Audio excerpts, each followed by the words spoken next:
The worst travel mistake is not choosing the wrong destination. It is letting another year pass because every trip feels too big, too expensive, or too complicated to start. That is how people miss some of the best miles they could have driven. Today, we are counting down 7 unforgettable R-Vee trips in the United States that you can actually make this year routes that fit real schedules, deliver real payoff, and do not require months of planning to enjoy. And before this countdown is over, you may start looking at your calendar very differently. Michigan, Lake Michigan coastal route. It does not begin with distance. It begins with control. The moment you pull into Grand Haven, you feel it. The lake stretches wide, the air cools, and the road ahead stops feeling rushed. This route works because it respects your time instead of draining it. You are not chasing miles here. You are stacking moments that actually stay with you. Start along the shoreline in Grand Haven, the lighthouse, the pier, the steady rhythm of the water. You ease into the trip instead of forcing it. From there, you move north in measured segments, 30 miles, 40 miles, nothing that pushes you into fatigue. That matters more than most people realize. Long drive days are where trips break down. Fuel climbs, focus drops. You start skipping stops just to stay on schedule. Here you avoid that trap completely. As you continue up the coast, the towns shift quietly. Smaller, calmer, less noise, more space. You stop when something catches your eye, not because a schedule tells you to. That is the difference between a trip that feels forced and one that feels natural. The R-Vee becomes part of the pace, not something you are constantly managing. Traverse City changes the tone. You stay longer here. 2 nights if you can manage it. This is where you reset. Good food, open views, and enough infrastructure to rest without losing momentum. It is not about luxury, it is about balance. You have moved enough to feel progress, but not so much that you need to recover. Then comes the final stretch. Mackinac Island does something most routes cannot. It slows everything down without feeling like a stop. No constant traffic, no push to keep moving. You park the R-Vee and step into a different rhythm entirely. That shift matters. It closes the loop in a way that feels complete, not cut short. From a practical standpoint, this route keeps costs predictable. Shorter drives mean less fuel burned. Fewer long-haul days mean less wear on your setup. You are not gambling on tight timing windows or overbooked stops. Everything fits within a range that real schedules can handle. What stays with you is not one landmark. It is the consistency. The feeling that the road never pushed back against you. And that is rare. A different kind of route waits ahead. One that trades shoreline calm for something deeper in the mountains. Tennessee, Great Smoky Mountains base camp. Pressure drops the moment you stop moving. That is the shift most travelers miss when they enter the Great Smoky Mountains. They keep driving, keep chasing the next overlook, the next trailhead, the next town, and slowly, the trip turns into work. This route rejects that idea completely. You set up once, you stay. You let the landscape come to you. Choose a base just outside the busiest corridors. Townsend works well. The quieter edges beyond Gatlinburg work too. If you position carefully, the goal is simple: reduce movement, protect your time. Every time you avoid packing up the R-Vee, you gain hours back, not minutes, hours. Setup, breakdown, fuel stops, repositioning, it all adds up faster than most expect. From that base, the park opens differently. Early morning drives along newfound Gap Road carry a different weight. When you are not rushing to check into another site, the fog lifts slowly. The ridgelines reveal themselves in layers. You are not chasing a schedule. You are watching the day build in real time. That changes the experience completely. Hikes become selective instead of forced. One strong trail instead of 3 rushed ones. Chimney tops, if conditions allow, demands respect, but rewards commitment. Shorter paths along the valley floor offer contrast. You are not trying to conquer the park. You are learning how it moves. Midday, you step away. That is another advantage of staying put. You can leave the crowds without losing your place. Return to your setup. Reset. Eat your own food. That alone protects your spending. Restaurant stops in tourist zones add up quickly. One meal here, another there, and suddenly the trip costs more than the drive itself. Keeping the R-Vee stocked changes that equation immediately. Evenings bring a second rhythm. Wildlife becomes more active. Traffic thins. The same roads feel different under softer light. You are not fighting for parking or position. You arrive early or you stay late because your base is close. That proximity becomes your advantage. There is also a mechanical benefit that most overlook. Fewer relocations mean less strain on your setup. Tires, connections, leveling systems, they all experience less wear when you are not constantly moving. Over a trip, that translates into fewer issues and lower long-term costs. The result is simple but powerful. You trade distance for depth. You spend less on fuel. You reduce stress. You gain time where it actually matters, inside the experience, not between locations.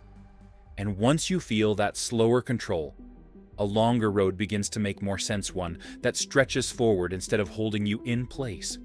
If this is helping you see these trips more clearly, take a second to like the video, subscribe for more straight, useful breakdowns, and share your thoughts below. Florida. Keys Drive. Everything narrows the moment you leave Miami. The lanes tighten, the skyline fades, and suddenly the road becomes a line stretching into open water. This is not a route you figure out as you go. It is already decided for you. One direction, one road, one steady pull south. That simplicity is what makes it work. You begin just outside Miami, easing onto the overseas highway. The first miles feel ordinary. Traffic, signals, movement. Then it shifts. Water starts appearing on both sides, not in glimpses, fully surrounding you. The land thins, and the drive becomes something else entirely. Distances here are shorter than they look on a map. That matters. You are not covering hundreds of miles in a single push. You are moving in controlled segments. 20 miles, 30 miles. Enough to feel progress, not enough to wear you down. Fuel stays predictable. Fatigue stays low. Key Largo is your first real pause. Not a stop you rush through. A place to reset your pace. You step out, feel the air change, and understand that this trip is not about speed. It is about staying aware of where you are. Back in the R-Vee, the road continues. Bridges stretch longer now. Some feel like they never quite touch land. You drive above open water, not beside it. That changes your focus. You slow down without thinking about it. The road demands attention, but it gives something back in return. Marathon becomes the midpoint, a practical decision as much as a scenic one. You stop, refuel, check your setup, and take a longer break. This is where smart planning pays off. You avoid pushing straight through. You give yourself time to recover before the final stretch. Then comes the run into Key West. Traffic tightens again, but the feeling is different now. You are not entering another city. You are finishing a line that has been pulling you forward the entire time. Mile markers count down. The road narrows further, and then it ends. From a cost perspective, this route stays controlled if you respect its pace. Shorter distances reduce fuel swings. Fewer detours mean fewer unexpected expenses. You are not chasing alternate paths or doubling back. Everything moves forward. There is also less strain on your equipment. No repeated setup cycles, no constant repositioning. The R-Vee holds steady across the entire stretch. That consistency reduces small problems before they become bigger ones. What stays with you is not just the destination. It is the feeling of moving across water with no confusion about where to go. The road gave you one clear direction, and you followed it all the way through. A sharper contrast is waiting ahead, where the land rises and the terrain begins to push back differently. Utah and Arizona, southern route. The ground starts pushing back the moment you enter Zion. Walls rise without warning. Stone closes in from both sides. The road narrows, and your focus sharpens. This is not a place you drift through. It demands attention from the first mile. You enter slowly, whether you plan to or not. Zion works best when you accept its limits. Parking fills early. Access tightens as the day builds. That is not a flaw. It is a signal. You adjust your timing. Early entry, late exit. You move around pressure instead of fighting it. That single decision changes everything. The R-Vee stays positioned outside the busiest corridors. You do not force it into spaces that were never designed for it. That protects your time and avoids unnecessary stress. Shuttle systems carry you deeper into the park without the constant cycle of repositioning. Inside, the scale becomes clear. Canyon walls rise straight up, cutting light into narrow bands. The air shifts as you move through shaded sections. Every step feels contained, focused, deliberate. You are not covering distance here, you are absorbing it. Then you leave. The transition to Bryce Canyon is where the route opens again. Elevation climbs.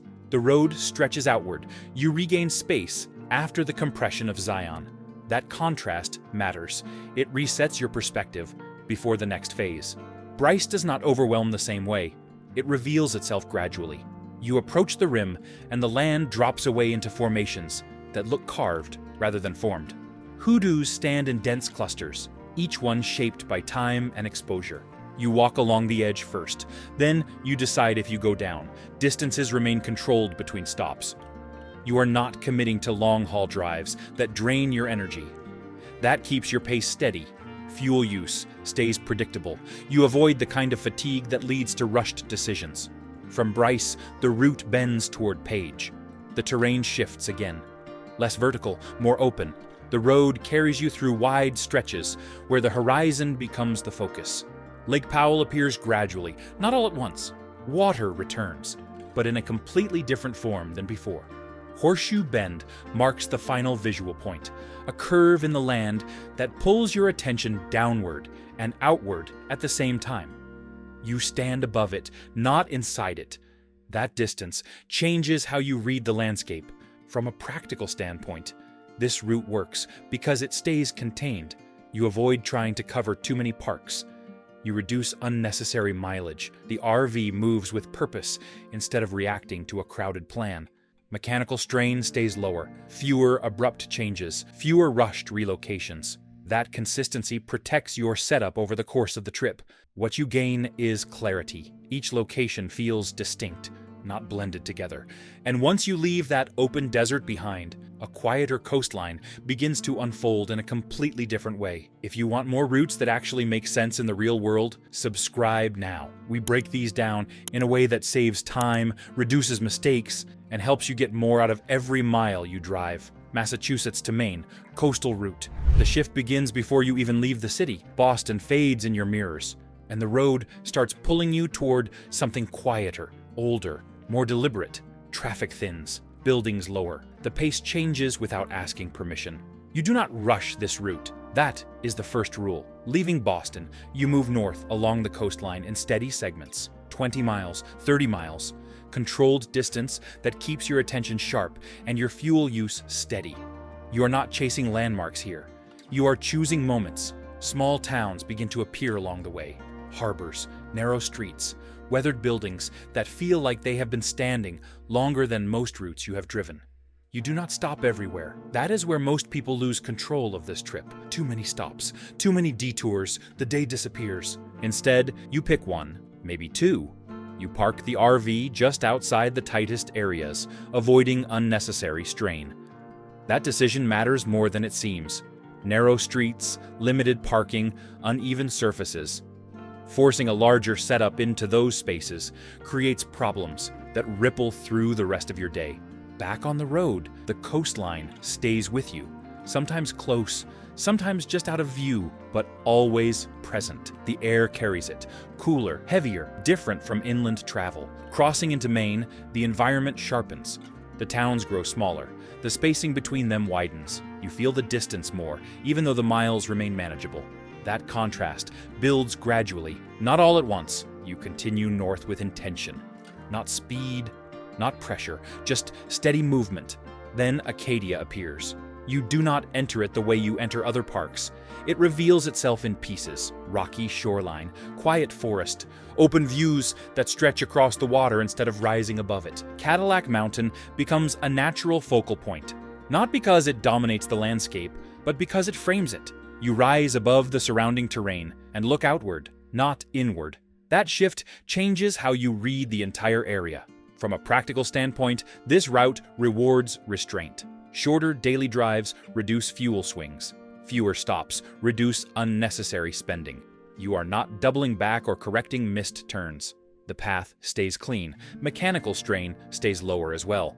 The R-Vee is not forced into constant repositioning, fewer setups, fewer breakdown cycles. That consistency protects both your time and your equipment. What stays with you is not one single view. It is the progression, the way the route builds from city to coast to something quieter and more open. And just when that calm settles in, the next stretch of road introduces something larger, more powerful, and far less predictable. Wyoming and Montana, Grand Teton and Yellowstone Loop. The horizon changes before the mountains fully appear. You feel it first. The land opens wider, the air sharpens, and then the Tetons rise clean, abrupt, unmistakable, no gradual buildup. Just a line of peaks that resets your sense of scale instantly. You approach from Jackson, and the transition is immediate. Grand Teton works best when you slow your entry. Early morning matters here. Light moves across the peaks in stages, revealing depth you miss later in the day. You drive in measured segments, not long pushes, 10 miles, 15 miles, enough to move, not enough to lose focus. The R-Vee stays positioned with intention. You do not force it into crowded overlooks or tight pull-offs. That choice protects both your time and your equipment. You park once, then move lighter by shuttle, by short drive, by foot. That separation keeps the experience clean. Lakes sit still beneath the mountains. Reflections hold steady when the wind drops. You stop, step out, and the noise disappears. No rush, no pressure to keep moving. That pause defines this section of the loop. Then the route carries you north. The shift into Yellowstone is not subtle. The ground changes character. Steam rises where it should not. Water moves in colors that do not match expectation. You are no longer looking up at mountains. You are watching the earth move beneath you. Driving inside Yellowstone requires discipline. Distances are longer than they appear. Traffic builds without warning. You adjust. Early starts, late finishes. You move when others are not. That timing saves hours across the day. Wildlife becomes part of the route, not a side attraction. Bison hold the road. Elk move along the edges. You slow down because you have to, and in doing so, you see more than you planned. Thermal areas shift your attention again. Geysers, pools, vents, each one operating on its own cycle. You do not chase all of them. That is where trips fall apart. You choose key stops, give them time, and move on. Fuel management matters here. Distances inside the park can stretch without services nearby. You plan ahead. That one decision prevents unnecessary detours and protects your schedule. From a mechanical standpoint, the loop works because it limits constant repositioning. You are not breaking down and setting up every day. Fewer cycles mean less wear, less strain on connections, more consistency across the trip. What you gain is range, not just distance, but experience. Mountains, wildlife, geothermal ground, all within one controlled loop. The route holds together because you do not overload it. And just beyond this scale, there is one final stretch, where the road itself becomes the reason you keep moving forward. California, Central Coast Drive. It tightens before it opens. You leave Monterey and the road narrows along the edge of the continent. One side rises in rock. The other drops into open water. There is no buffer, no extra lane. Just a line that demands your attention from the first mile. You do not rush here. That is the difference. Highway 1 is not built for speed. It is built for awareness. Curves arrive without warning. Elevation shifts quickly. You adjust your pace early, or the road adjusts it for you. That is not a drawback. It is what makes the drive work. The R-Vee moves slower by design. That becomes an advantage. You are not fighting the road. You are matching it. Each turn reveals a new stretch of coastline, never repeating the last. Cliffs rise, then fall. Water changes color with the light. You are not chasing a destination. You are moving through a sequence. Big Sur defines the center of the route. You enter gradually, no clear boundary, just a shift in scale and isolation. Services become limited. That matters. You plan fuel ahead. You carry what you need. This is not a place where you rely on convenience. That preparation protects your time and avoids unnecessary backtracking. Stops become deliberate. You pull over when the road allows it, not when a schedule tells you to. Overlooks appear in short windows. You take them, step out, reset your focus, then continue. That rhythm drive, stop, observe, keeps the experience grounded. Bixby Bridge marks a visual anchor. You approach it from elevation, cross it, then watch it fall behind in your mirrors. It is not just a landmark, it is a point where the road feels suspended between land and water. Further south, the route begins to open again. The tension eases. Curves stretch longer. The coastline widens. You regain a sense of forward movement after the tighter sections. That shift prepares you for the final approach. San Luis Obispo brings the route back to balance. You exit the most demanding section and return to a more stable rhythm. Services increase, space returns. You park, step out, and feel the difference immediately. The drive is complete, but it does not feel finished in the usual sense. It lingers. From a practical standpoint, this route works because it stays contained. You are not covering extreme distances. Fuel use remains controlled. You are not pushing long hours behind the wheel. That reduces fatigue and keeps your focus sharp. Mechanical strain stays lower as well across this route. There are fewer abrupt changes in speed or elevation. There are fewer rushed stops that force sudden braking or repositioning. The R-Vee maintains a steady, controlled pace from start to finish, reducing wear on key components and improving overall travel consistency throughout the drive. What remains is not a single viewpoint. It is the sequence, the feeling of staying present mile after mile. No extension is needed. The road delivered exactly what it promised. If this list helped you see just how possible a great R-Vee trip can still be this year, do not let it stop here. Hit like, subscribe, and let me know in the comments which route you would actually take first. And if there is a trip you think deserves to be on a list like this, I want to hear that too. Because the best travel plans do not start when everything is perfect. They start when you finally decide to go. Thanks for watching, and I will see you in the next one.